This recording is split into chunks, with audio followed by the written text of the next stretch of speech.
I'm Johnny Mac with your daily comedy news. Some leftover jokes from last week's Vice interview with President Trump. Seth Meyers.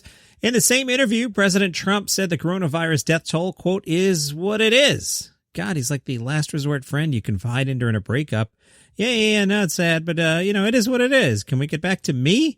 Jimmy Fallon said, it is what it is. You're the president of the United States. You're not Paulie Walnuts delivering bad news to Tony Soprano. And Jimmy again, that reminds me of the moment after the attack on Pearl Harbor when FDR said, what are you going to do?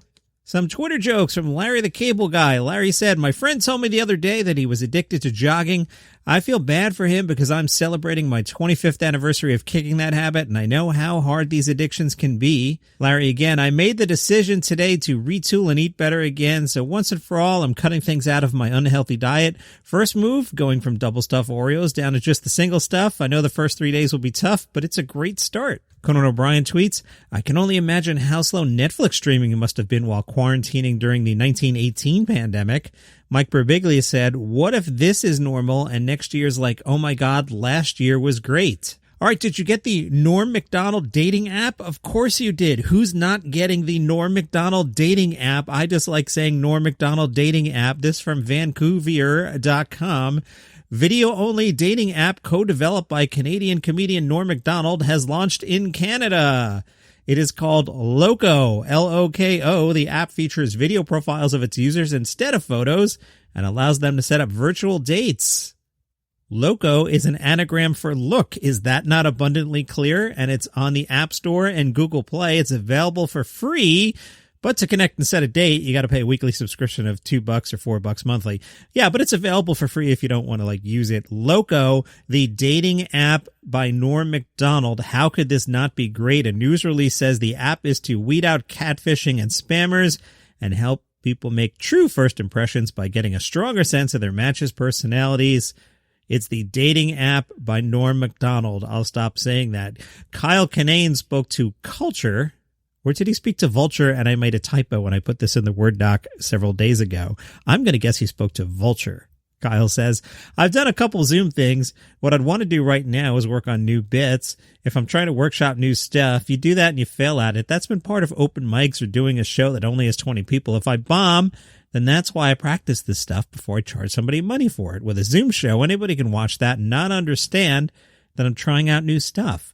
I think an audience that wouldn't understand what an open mic normally is would see that and not know I'm screwing around and not taking it seriously. Also, if people are doing so many Zoom shows, just doing sets everywhere, then how are you a commodity? If somebody watched you do 10 minutes on Monday and they saw you do the same 10 minutes on Wednesday and Thursday, why would anybody tune in? I want to know why he didn't do 10 minutes on Tuesday as well. Lazy. There's no geographical restriction of so-and-so's coming to town. We got to see this hour. It's like, no, we just saw him 3 times in the week and they didn't change their material. You're not creating an interest in yourself. And I hate having to look at it in a marketing commercial way. I'm just not trying to dump it all out there and then have the reaction be, Kyle sucks. No, Kyle was working on 10 minutes in his garage after a few beers and forgot how many people can tune in on those Zoom shows. He says, I'm not one of those people who are like, you know what the world needs now more than ever is laughter. Nah, stay home. Doing it under the guise that you're healing people with your comedy is like, we're selfish. We need attention. I don't need the attention. I want to do comedy because it excites me and it's challenging. And right now the challenge isn't there. The fear of bombing isn't there on a Zoom show. What makes me try to be good at comedy is the fear of having a room full of people stare at you and think you're a putz. I love Kyle Kinane. Here is a great Bob Newhart story from the Houston Chronicle. Bob said, the thing about punchline comedy, like Take My Wife Please, is anybody could steal that and people did, but a younger audience, the material was irrelevant to them. They didn't have wives, so the joke didn't land, but you couldn't steal an attitude, and that's when there were new forms of comedy. He said, I died out there every night in the clubs. I didn't get a snicker. A cough would have been welcome or somebody clearing their throat, but no sound at all. Then he talked about when he had 2 albums at the top of the charts. And he said they were up there for a number of weeks. I forget, I think 30 weeks was the number I heard. And I had that record until it was broken by Guns N' Roses. They had 2 albums at number 1 and 2, longer than I did. And well, that was fine. I said, at least the record went to a friend. And the reporter said, wait, you're friends with Guns N' Roses? Bob said, yes, Axl and I talk on the phone like all people talk on the phone. Then there was a pause and the reporter asked, you're messing with me, right? And the answer? Yep.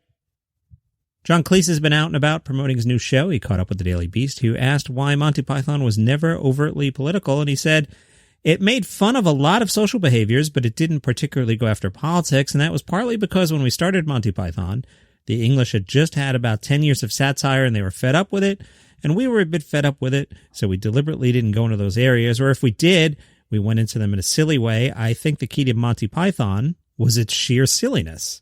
Then they discussed what's acceptable in comedy. Cleese said, "It's changed so completely because, for example, we were never allowed to say fuck. I mean, that was absolutely unacceptable. Now nobody turns a head. That's a huge difference.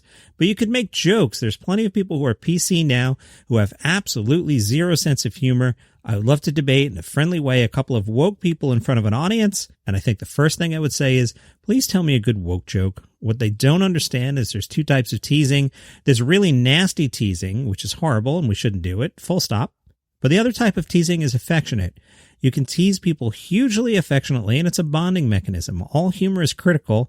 You cannot get laughs out of perfect human beings. If you got someone up on the screen who's perfect, intelligent, and kind, and flexible, and a good person, there's nothing funny about that. So we only laugh at people's frailties, but that's not cruel. You can laugh at people's frailties in very funny and generous ways. What does he want his comedy legacy to be? He said, "In the last few years, I've realized that comedy is more important than I thought. When I was in Sarajevo about 3 years ago, they taught me about the siege there where the Serbs were up in the hills lobbing shells and shooting at them with telescopic-sighted rifles as they crossed the street. They used to wait until after dark and go to an underground garage that they converted into a cinema thing, and they used to watch comedy, a lot of it Monty Python. They said, we felt better afterwards. It lifted us somehow. Nothing had changed in the real world, and I began to think about that when I met people after my stage shows, and men of 70 say to me, literally with a tear in their eyes, thank you for making me laugh for the last 40 years. It's very touching.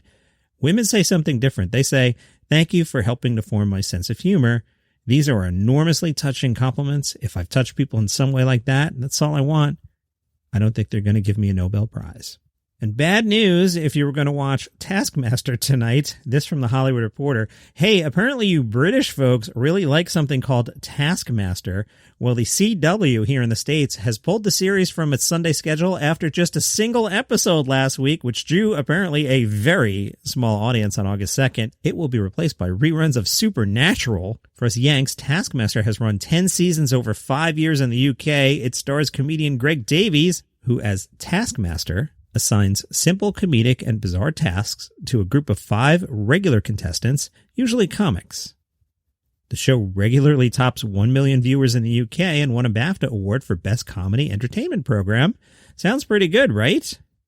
Well, on the CW, it drew only 212,000 same-day viewers, the smallest audience for a first-run episode of any show on the network in 11 months. Sources tell The Hollywood Reporter the show may migrate to the network's free streaming platform, CW Seed. Is that what they really call it? CW Seed? That's a terrible name.